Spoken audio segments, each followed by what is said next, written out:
There is a city on the edge of the Black Sea that most of the world has forgotten. A city perched on a cliff above churning dark water where the air smells permanently of salt and wet stone and something older, something that has no modern name but that the ancient world would have recognized immediately as the smell of civilizations in their final act, the smell of burning libraries and emptied treasuries and populations holding their breath across generations, waiting for a blow that they know is coming but cannot predict and cannot stop.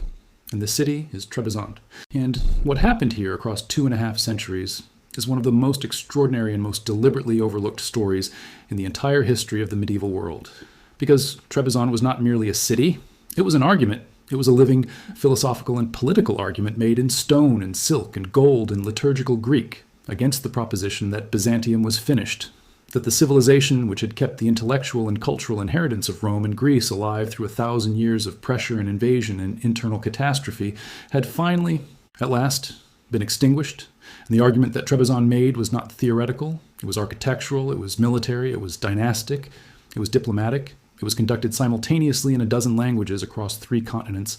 and it lasted from 1204 to 1461, 257 years, longer than the United States has existed as a nation. A duration that should stop you cold when you consider that Trebizond was conducting this argument from a sliver of coastline perhaps 200 miles long, hemmed between mountains that made supply and reinforcement a perpetual nightmare, and surrounded by neighbors who were at various points the most formidable military powers on earth, the Seljuk Turks to the south, the Mongol Empire and its several terrifying iterations to the east, the Ottoman Empire rising to the west, and somehow, by mechanisms that historians are still only partially untangling, Trebizond survived. And the question burning at the center of this story, the question that the Black Sea cliffs and the ruined palace walls are still asking, is not simply how it survived. The question is what it was willing to become in order to do so, and whether what it became at the end was still the thing it claimed to be at the beginning. The birth of the Empire of Trebizond in 1204 cannot be understood without understanding the catastrophe that created it, and that catastrophe is the Fourth Crusade, the moment when the armies of Catholic Western Europe theoretically mobilized to defend and extend Christian civilization, sailed into the harbor of Constantinople and sacked the greatest Christian city in the world, looting its churches and burning its libraries, and installing a Latin emperor on the throne of the Eastern Roman Empire, an act of civilizational violence so shocking that its reverberations would reshape the entire Eastern Mediterranean world for the next 2.5 centuries. And in the chaos of that collapse, in the weeks and months when Constantinople was falling and the Byzantine world was fracturing into competing successor states like a great bronze mirror dropped onto stone, 2 brothers moved with a speed and a decisiveness that suggests they had been planning for exactly this contingency, Alexios and David Komnenos, grandsons of the Byzantine Emperor Andronikos I, young men who had been living in exile at the court of Queen Tamar of Georgia,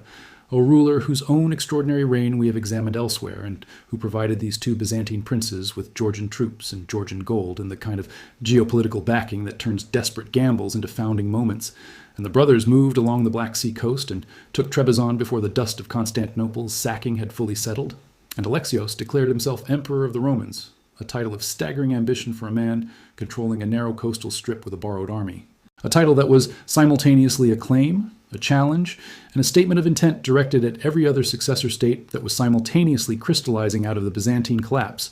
The despotate of Epirus to the west, the Empire of Nicaea in Anatolia, each claiming the legitimate inheritance of Byzantium, each insisting that it was the true continuation of the Roman imperial tradition. And what makes Trebizond's particular claim so fascinating is that it was geographically the most isolated, militarily the most precarious, and diplomatically the most creative of all of them. And those 3 qualities, isolation, precariousness, creativity, would define everything that followed. To survive in Trebizond's position required a species of diplomatic genius that has never received the recognition it deserves in the Western historical tradition, because what the Komnenian emperors of Trebizond developed across their 2.5 centuries of existence was something that no political science textbook has ever given them credit for inventing. They developed the art of strategic marriage taken to its absolute limit, deployed with a cold-blooded precision that makes the dynastic maneuvering of Western European medieval courts look almost amateurish by comparison. And here is the thing that will genuinely shock you if you have been raised on the standard narrative of medieval Christian kingdoms as monolithic blocks defined by their faith. The emperors of Trebizond married their daughters to Mongol Khans, to Turkic emirs, to Muslim rulers of every denomination and political configuration that the Eastern Anatolian world produced. They sent their sisters and daughters across religious and cultural lines that the theology of their own court officially declared absolute. They did this not occasionally and apologetically, but systematically and repeatedly, and with a bureaucratic efficiency that suggests it was policy rather than compromise. And the most extraordinary moment in this diplomatic history, when the Mongol storm that had already destroyed Baghdad and shattered the Abbasid Caliphate and terrorized every civilization from China to Poland, turned its attention to Anatolia and Trebizond, faced what should have been its final moment, the moment when the arithmetic of military power simply made continued existence mathematically impossible. And what happened instead was that the Emperor of Trebizond sent an embassy to the Mongol court and negotiated a vassal arrangement so precisely calibrated, so carefully constructed to give the Mongols what they needed: tribute and nominal submission and the appearance of dominance, while preserving the internal structures that made Trebizond what it was, that the empire not only survived the Mongol flood, but actually expanded its trade networks by becoming a critical node in the Pax Mongolica, the vast trading system that the Mongol Empire imposed across Eurasia, and Trebizond became fabulously wealthy. And that wealth built the churches and funded the scholarship and maintained the court culture that made the city one of the genuine cultural jewels of the late medieval world.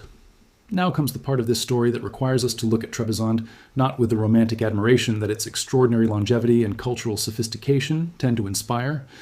but with the clear and uncomfortable eyes of historical honesty, because the survival strategies that kept the Empire of Trebizond alive for 2.5 centuries had costs that the imperial chronicles, written by and for the court, consistently minimize and occasionally erase entirely, and those costs were paid primarily by people whose names do not appear in those chronicles: the rural population of the Pontic hinterland, the Armenian communities of the eastern regions, the Laz, and Georgian mountain peoples whose territories overlapped with Trebizond's claimed boundaries, and whose relationship with Komnenian imperial authority was frequently indistinguishable from exploitation, because the wealth that funded the magnificent church of Hagia Sophia in Trebizond, the wealth that paid for the silk robes and the gold mosaics and the Greek manuscripts that made the city's court culture so dazzling, that wealth came from somewhere. It came from the control of trade routes and the taxation of merchants and the extraction of agricultural surplus from a rural population living at subsistence level in mountain villages, that the imperial court regarded with the same combination of dependency and contempt that every agrarian empire has directed at the people who actually feed it, and the diplomatic marriages that kept the Mongol and Turkic powers nominally satisfied. Those marriages were not conducted with the consent of the women involved in any sense that would be recognizable to us. These were daughters and sisters deployed as political instruments by fathers and brothers who made decisions about their bodies and their lives and their religious practice with a cold calculation that the court chroniclers dress up in the language of dynasty and honor, but which is, stripped of that language, something considerably darker. And there is one more uncomfortable truth that the romantic history of Trebizond consistently avoids, which is that the city's extraordinary cultural flourishing, the philosophy and the theology and the astronomy, and the art that make Trebizond a genuinely significant chapter in the history of human intellectual achievement, that flourishing was conducted in almost complete isolation from the population it theoretically governed. It was an elite culture produced by and for a tiny aristocratic and ecclesiastical class, conducted in a literary Greek that the majority of the empire's inhabitants did not speak, celebrating a Roman imperial identity that had no organic connection to the actual ethnic and cultural realities of the Pontic world. What ended Trebizond was not a sudden catastrophe, but a slow suffocation, the gradual constriction of a diplomatic and geographical space that had always been precarious, and that the rise of the Ottoman Empire under a succession of increasingly capable sultans was systematically eliminating. And when Mehmed II, the same sultan who had taken Constantinople 8 years earlier in 1453, turned his attention to Trebizond in 1461, the last Komnenian emperor David found himself in a position that no amount of diplomatic creativity could resolve, because the space for the kind of calibrated ambiguity that had kept Trebizond alive had simply ceased to exist. The Mongol power that had been one of the counterweights in the balance was gone. The Turkic principalities that had been played against each other were gone, absorbed into the Ottoman system. The Genoese trading networks that had given Trebizond its commercial relevance were contracting, and David negotiated a surrender that he clearly believed would be honored in the manner of previous accommodations, a nominal submission in exchange for preserved autonomy and personal safety. And Mehmed accepted the surrender and took the city without a battle, and Trebizond, the last living fragment of the Byzantine world, the empire that had argued for 2.5 centuries that Rome was not finished, finally fell silent.